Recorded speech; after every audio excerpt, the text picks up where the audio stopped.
নরেন্দ্রনাথ মজুমদার এই মুহূর্তে সাধারণ সম্পাদক বিবেকানন্দ গবেষণা কেন্দ্র বাংলাদেশ থেকে এই মুহূর্তে রয়েছেন। নরেন্দ্রনাথ বাবু, যুদ্ধ মহড়া কিসের জন্য এই সার্কাসটা, শীতকালীন সার্কাসটা আপনারা চালু করলেন? এটা আমাদের দেশের সেনাবাহিনীর একটা রেগুলার বিষয়, প্রতি বছরই কোনো না কোনো ক্যান্টনমেন্টে আমাদের এগুলো হয়। কিন্তু আপনি আমাদের দেশের গর্বিত সেনাবাহিনী নিয়ে যে সমস্ত আজে বাজে শব্দ ইউজ করলেন, এটা কি আসলে একটা দেশের সেনাবাহিনী এই সমস্ত শব্দ ইউজ করা যায়? আপনাদের তাজ হোটেল 17 বছর একটা ছেলে কাসাব 3 দিন আটকায় রাখছিল, আপনি কেন যান নাই সেখানে? এত বড় বড় কথা বলেন। আমি একটা কথা বলি আপনাকে নরেন্দ্রনাথ বাবু, শুনুন, আরে শুনতে শিখুন। আপনাদের দেশে গরুর মাংস প্রত্যেকটি রেস্তোরাঁয় রাখার কথা বলা হচ্ছে, আপনি এটাকে সমর্থন করেন কি করেন না? অবশ্যই আমাদের সেনাবাহিনীকে আমরা আরে সেনাবাহিনী ছাড়ুন, গরুর মাংস বলুন। গরুর মাংস প্রত্যেকটি রেস্তোরাঁয় রাখার কথা বলা হচ্ছে, ফতোয়া দেওয়া হচ্ছে, সমর্থন করেন কি করেন না? আরে স্পষ্ট বলুন, সমর্থন করেন কি করেন না? সমর্থন করেন না তো মিছিল বের করেছেন, বড় বড় লেকচার মারছেন। আপনি তো হিন্দু, আপনি হিন্দু তো? আরে আপনি হিন্দু তো? আরে বাংলাদেশকে নিয়ে ভাবতে হচ্ছে, তার কারণ বাংলাদেশ এই মুহূর্তে জঙ্গি পাঠাচ্ছে ভারতে। আপনারা মিছিল করেছেন।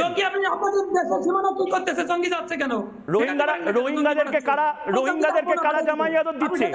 রোহিঙ্গাদেরকে কারা জামাই আদর দিচ্ছে? মোহাম্মদ ইউনূসকে নিয়ে বলার ক্ষমতা আছে?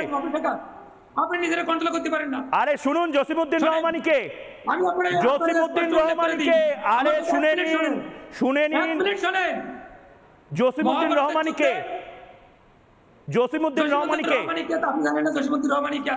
কেন? আপনি কি নেকা? জসিমউদ্দিন রহমানিকে চেনেন না? আমি বলছি জসিমউদ্দিন রহমানি একজন সন্ত্রাসবাদী। জসিমউদ্দিন রহমানি আনসারুল্লাহ বাংলার মাথা। আপনারা আনসারুল্লাহ বাংলাকে নিয়ে একটা কথা বলতে পেরেছেন? কেন ছাড়া হলো আনসারুল্লাহ বাংলার এক একজন সদস্যকে? বিগত আমলি সরকার অনেক সাধারণ মানুষের ক্রস বাদ দিছে, কেন আনসারুল্লাহ রহমানের ক্রস বাদ দেয় নাই? জিজ্ঞেস করেন আপনার আমলি সরকারের কাছে। শেখ হাসিনা তো আপনাদের কোলে নিয়ে বসে দিচ্ছে, শেখ হাসিনার কাছে জিজ্ঞেস করেন যে আনসারুল্লাহ রহমানের কেন ক্রস বাদ দেয় নাই? শুনুন, আনসারুল্লাহ রহমানি না, ওটার নাম আনসারুল্লাহ বাংলা, জসিমউদ্দিন রহমানি। ভালো করে শুনে নিন। আমাকে একটা কথা বলুন, বাংলাদেশে হিন্দুদেরকে নিয়ে এই অসভ্যতাটা কতদিন চলবে? নাগা সাধুদের কি পাঠানো হবে? নাগা সন্ন্যাসীরা কি যাবে? আমার কথায় নাগা সন্ন্যাসীরা যাবে না। যদি নাগা সন্ন্যাসীরা ডমরু বাজিয়ে যেতে শুরু করে, তখন আপনাদের ডমরুগুলো কোথায় যায় সেটা আমি দেখবো। যদি নাগা সন্ন্যাসীরা ডমরুটা বাজাতে শুরু করে, শোনেন, আপনার মতোই ভংসং সাংবাদিক দুই দেশের সম্পর্ক নষ্ট করতেছে। আরে দুই দেশের সম্পর্ক তো আপনি নষ্ট করছেন। দুই দেশের সম্পর্ক নষ্ট হওয়া সেদিন শুরু হয়েছে যেদিন একের পর এক হিন্দুদেরকে মারা শুরু হয়েছে। দুই দেশের সম্পর্ক সেদিন নষ্ট হয়েছে যেদিন চিন্ময় কৃষ্ণ প্রভুকে জেলে পাঠানো হয়েছে। আনসারুল্লাহ বাংলার প্রধানকে ছেড়ে দেওয়া হচ্ছে আর চিন্ময় কৃষ্ণ প্রভুকে জেলে পাঠানো হচ্ছে। কিসের ডায়লগ বাজি করছেন?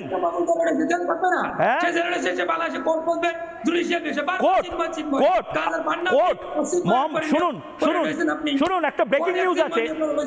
শুনুন, কি বলবো?